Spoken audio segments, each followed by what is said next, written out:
Okay, let's see how do we do DCAs on this console. We have a drums here. They're a big set of channels, and I want to set them all to be controlled by one individual fader. So let's do this with DCAs.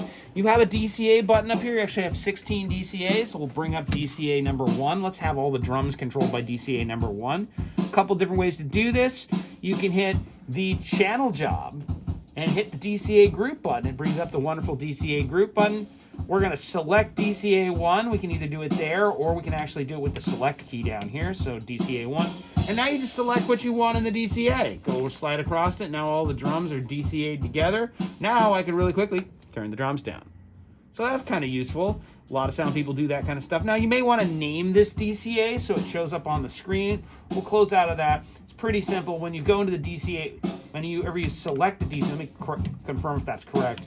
You select a DCA here. Down at the bottom, I can click on that and name it. So of course we'd want to name it drums. So there's a default name there, drum kit. If I go into names, geez, is there an easy way to name it? I know there is. We'll do this again. It gave me the icon. Go to icon, sample name. You can hit down here and it'll name it drums for you without you having to type it in. So you have a drums. And it's really common when you're mixing is you might have drums and vocals and lavs and truck and all these different things here down in your DCAs. What's really cool about the DCA, and let me show you this by making a second DCA, we will go here and select our second, let's go out of that. We'll go back into the DCA group button, which of course is under channel jobs, DCA group. And let's make, just for the moment, let's make all the rest of the instruments a DCA. I don't know why you'd really want to do that, but I'm on DCA 2. I take all the rest of these instruments, right? I'm going to select all of them and I'm going to put them in this other DCA.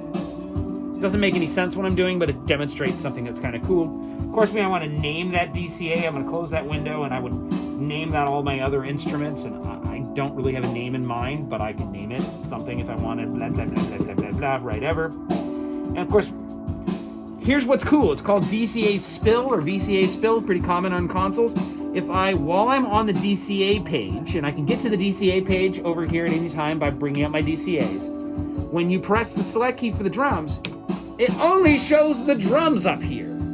It spills them so that you can work on just your drums. And in this case, let's look at everything else. If I hit the select, now it's going to spill all the other instruments to that DCA. This is a very powerful feature because when you have, 64 inputs on this console all going at once, all across different layers, you really can quickly go, I want to see one band, I want to see another band, I want to see another band. Or in the Cashman show, it's like, let me see all the lavs, let me see all the truck inputs, let me see the guest band, let me see the house band. You can really quickly move those with DCA spill.